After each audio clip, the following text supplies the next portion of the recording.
White Sands National Park. White Sands Park. White Sands Missile Range is...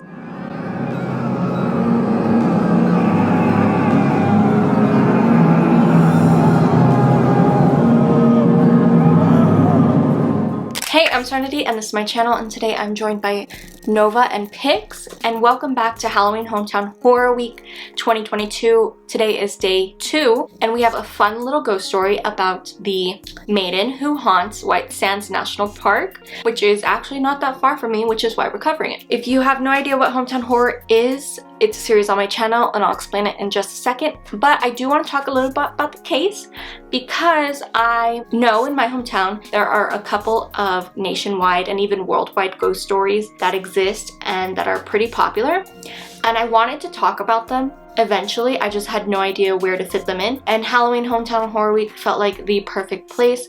So here is one of those little ghost stories today. It is going to be a shorter video, but I think after yesterday's video, which was really dark and grim, we needed a little fun Halloween ghost story to tell. So let's get into it. So if you've never seen a Hometown Horror video of mine, Hometown Horrors is a series on my channel. I grew up on true crime and have always been fascinated by why people do what they do, the whole nature versus nurture aspect. Hometown Horrors is a series and a theme where I take true crime cases that have some sort of significance in my hometown and surrounding county and report on them. I was born and raised in El Paso, Texas, sister city to Ciudad Juarez, Mexico. There's this insane phenomenon where Ciudad Juarez is one of the most dangerous cities in the world, often ranked on the top 10 on the yearly analysis list, and until 3 years ago, El Paso, Texas has always been ranked one of the safest cities in America, often in the top 15. That was before an outsider with an extreme hate for Hispanics massacred 23 people. El Paso has yet to make it back onto that list of safest cities in America,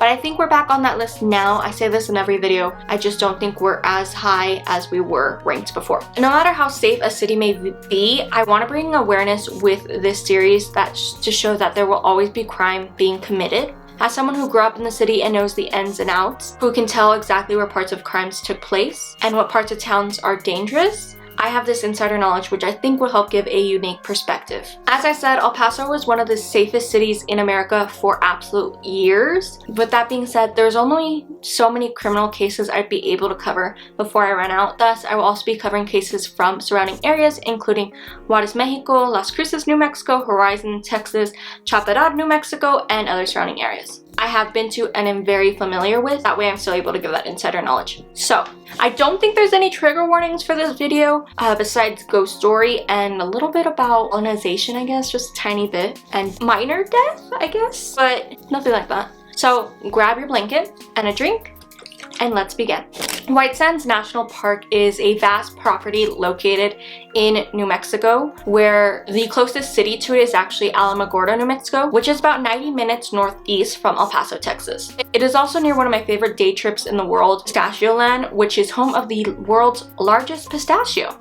The park covers 145,762 acres in the Paso Basin, including the southern 41% of a 275 square mile field of white sand, which is composed of dunes made of gypsum crystals. So think of Egypt's sand deserts. White Sands is just like that, but the sand is obviously white. Vast land of just sand dunes. People go sledding on it and build sand castles. White Sands is also home to NASA's test facility, White Sands Missile Range, or WSMR. It's located right next to White Sands National Park, which has a very interesting history. Back when the bombing of Pearl Harbor happened during World War II on December 7th, 1941, the US government decided that they needed to respond, and the military established a permanent residence in the Tolosa Basin during World War II, creating the White Sands Proving Grounds, which name has since been changed to White Sands Missile Range. The WSMR was also one of the key locations of the Manhattan Project, where the US developed their first atomic bomb during World War II.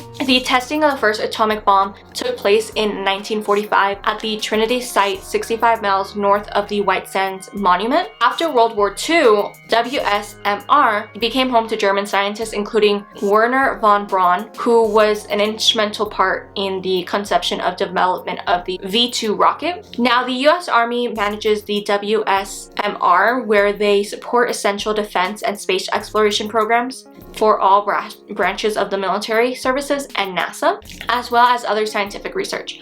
So the NASA branch is called the White Sands Test Facility, which tests and analyzes potential hazardous materials, components, and systems, including, I'm gonna get very scientific on you, composite pressure systems, critical systems, and material flight acceptance, hypervelocity impacts, oxygen systems, propellants, aerospace fluids, and propulsion systems, all which is being tested in a self-contained facility that they have on site to support environmental management, safety mission assurance, and protect services personnel who work hand in hand with the test teams to safely provide quick and accurate and reliable test results. So that portion of White Sands is located on 28 square miles, and the NASA White Sands testing facility is a self-contained and remote testing entity. The faculty has 5 core test capabilities: rocket propulsion testing, hypervelocity impact testing, propellants and aerospace fluids testing, oxygen systems testing, and composite pressure systems testing.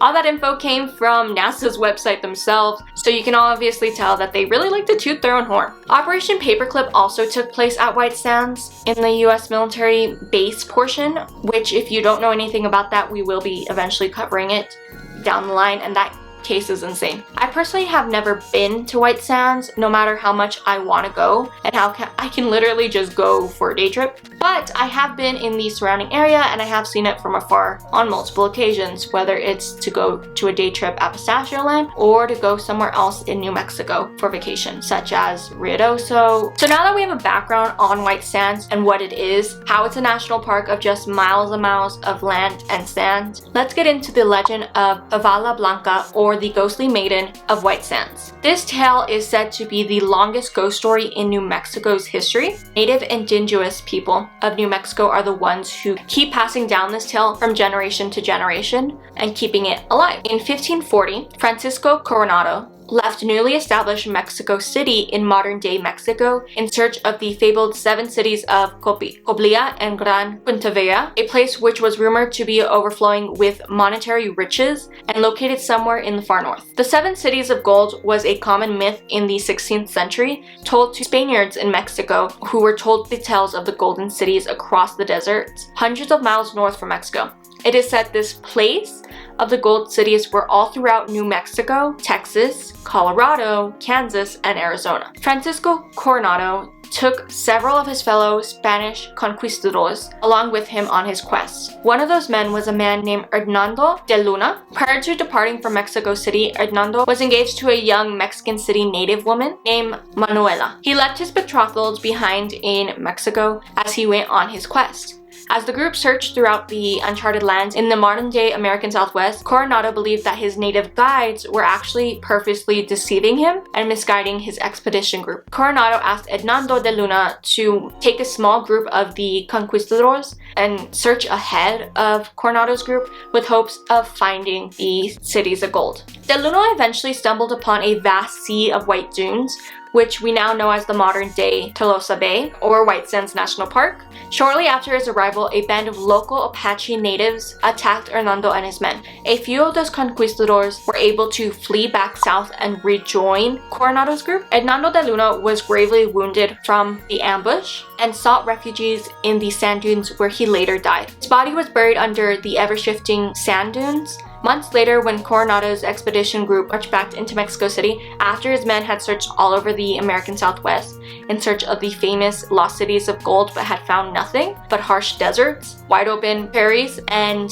few people willing to help them. Manuela confronted the conquistadors upon their arrival, where she discovered that her beloved had died far up north, in a desert where the sands were as white as sun-bleached bones. Manuela was soon after seen walking north out of the city with her white wedding dress clutched in her hands, never to be seen again. She traveled over 377 hours and 1,868 kilometers by foot in search of her betrothed in what is now modern-day El Paso, Texas. It is said that Manuela now haunts the dunes of White Sands National Park at night wearing her flowing white wedding dress in search of her lover, who was lost and buried under the ever-shifting dunes. She is often seen as the evening breezes sweep through the swirling white dunes just after nightly sunsets. Back on June 22nd, 1942 was the first modern day recording of the tale of Lava Blanca appearing in the New York Times newspaper almost 300 years after the story first happened. The article cautioned readers of a spirit that haunts the dunes of White Sands National Park monument. She was reported with a wraith or human-shaped apparition in the form of a woman dressed in white who can sometimes be seen flying across the tops of the sand dunes of the monument, mostly during the failing light of dusk. Almost 500 years later, New Mexico natives still believe the legend of Lava Blanca Manuela, who searched for her betrothed every dusk across the white sand dunes. Over the years, several witnesses who claim to have seen Manuela describe the sight as white wispy shadows that appear across the dunes, which is followed by a ghostly figure seen just after sunset. To those who do not believe in the ghost story legend or that paranormal experiences even exist, say that what the others claim as sightings of Manuela are actually just optical illusions that is created by the night wind that swirls white sands from the Tularosa Basin into familiar shapes in all directions. With that being said, whether or not the legend is true, it is so easy to get lost in the dunes and never be found again. I would not want to be caught in the dunes after dark. It was such a vast amount of land. Also, I would love to see Manuela if the legend is true, and if it is 377 hours of just walking, that must have been true love. With no Google Maps back in those days. True love. Anyways, that is the ghost story of the maiden who haunts White Sands National Park. If you enjoyed this video, don't forget to like, comment, and subscribe. Tell me your thoughts down below. Do you think this ghost story is true? Do you believe in paranormal activities? What do you think? The dog picture of the day is this picture of Nova sitting on our dining room table because she can. Alright, don't forget, we still have 3 more days of Halloween Hometown Horror Week to get through, so I'll see you tomorrow. Love you, mean it, kisses, and I'll see y'all next time. Bye!